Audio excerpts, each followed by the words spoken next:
The White House announced today several new actions in an effort to combat the resurgent spread of COVID-19. The most significant is the recommendation of booster shots for all vaccinated adults to be available starting September 20th. Other actions include requiring vaccinations for workers in long-term care facilities, directing the U.S. Department of Education to help schools open safely, and extending federal reimbursement to states for COVID-related expenses.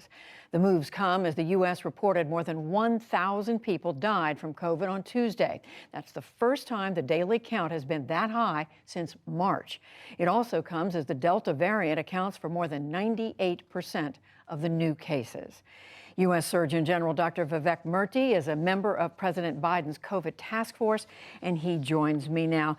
Dr. Murthy, thank you very much for being here. Explain for everyone watching and listening exactly what is it that the administration based this decision on to offer boosters? Well, thank you, Judy. So let me lay out what we announced today and why we actually made this decision. What we announced is that beginning September 20th, we plan to offer booster shots to adults who are 18 and up who have received the Moderna or Pfizer mRNA vaccines. This would be a third dose of vaccine, and this will be pending the full and independent evaluation of the FDA and the Advisory Committee on Immunization Practices. The reason we made that decision is as follows. We have been tracking data very closely over the last many months to understand the level of protection that the vaccines are giving us. And here's the good news. The protection that the vaccines give us against hospitalization and death has remained very high. That's positive. But what has concerned us is that the protection against mild disease and moderate disease seems to be declining. And as we look forward, if that decline continues, we may start to see an increase in breakthrough hospitalizations and deaths. So in an effort to plan ahead and look forward, we put together the best scientific minds and medical minds at the Department of Health and Human Services. We looked at the data together, we discussed it, and it was our judgment that that decision to boost was important and that doing it in the September timeframe, which would be the 8-month anniversary, would be appropriate. Well, how soon, how close do you think we may be to seeing the vaccines lose enough effectiveness that they do lead, that people are subject to severe illness and death? Because it's clear that that is something the administration sees down the road. Well, and that is the purpose of the vaccines, is to prevent exactly what you said, Judy. It's the severe disease, hospitalizations, and death. And the good news is, in the data that we presented and published and pushed out publicly today, you can see that the protection remains high against severe disease, hospitalization, and death. But the goal here, Judy, is for us to be ahead of the game. We are anticipating where Delta is going, what the vaccines will be doing in terms of their level of protection. And we're doing what is actually very common with vaccines, which we are offering a boost. And so I want people to also know this, that booster shots are very common with other vaccines. This is not unusual, what is happening, but this will help extend the excellent protection that we've gotten to date from the vaccines. And just a couple of brief questions. How long will protection from the booster last? Well, we will have to follow that, but we have good reason to believe that, just as our prior vaccine doses, the first shot and second shot, have given us protection for many, many months, that we will get protection for a while from the third shot. There are other vaccines also which require, for example, a 3-dose series like hepatitis B, where after you get that, then you're protected for years and years and years. So time will tell. We will look at the data closely, but this is the step we think is going to be important to continue our protection against COVID-19. And this again refers to individuals who've received the Pfizer and the Moderna vaccine. What about individuals who've received the 1-dose Johnson & Johnson, the J&J vaccine? When are they going to learn about boosters? Yeah, so let's talk about J&J. So we rolled out the Johnson & Johnson vaccine about 70 days after the Pfizer and Moderna vaccine. So people who have those vaccines are still not close to that 8-month mark.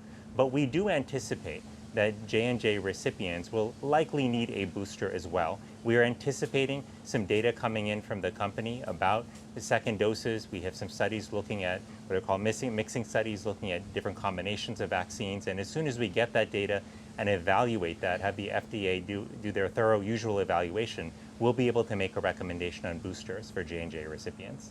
Dr. Murty, as you know very well, the World Health Organization has asked the so-called wealthy countries of the world not to offer boosters until the end of September because there are so many hundreds of millions of people around the world who don't have any vaccinations yet. We heard President Biden say today he disagreed with that assessment.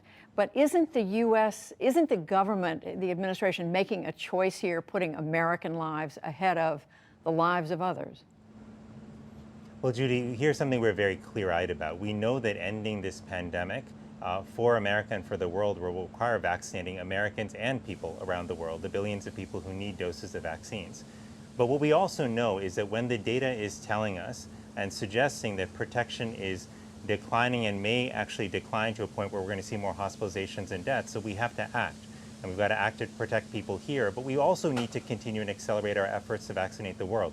This is not an or choice. It's not this or that. We have to do both if we want to end this pandemic. And that's why we are going to continue to accelerate our efforts to donate vaccines to the world, to push the companies to produce more that they can give to the world, and to work with other countries to stand up manufacturing capacity so we can ultimately supply the vaccine that the world needs. Judy, we will not stop in this effort until Americans and the rest of the world are protected against COVID-19. And finally, Dr. Murty, about those Americans who are still not vaccinated. I looked again today, the percentage of all Americans who are vaccinated, just over 51%.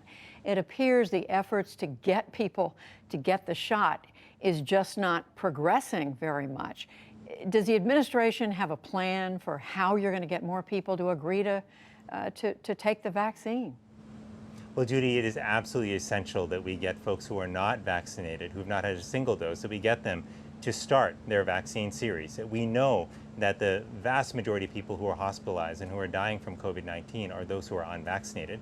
But here's actually the good news. If you look at the last few weeks, we have seen a significant increase in vaccination rates, particularly in states that have been hardest hit by the COVID-19 Delta surge. And so while that is encouraging, that's not making us stop our efforts to continue to increase that pace. And that's why we are continuing to work with trusted messengers on the ground. We are continuing to increase the number of mobile units that are bringing vaccine to where people are. And we're continuing to get vaccine into doctors' offices because we know that people want to be able to talk to their doctor and ideally get a shot right there when they're in the office.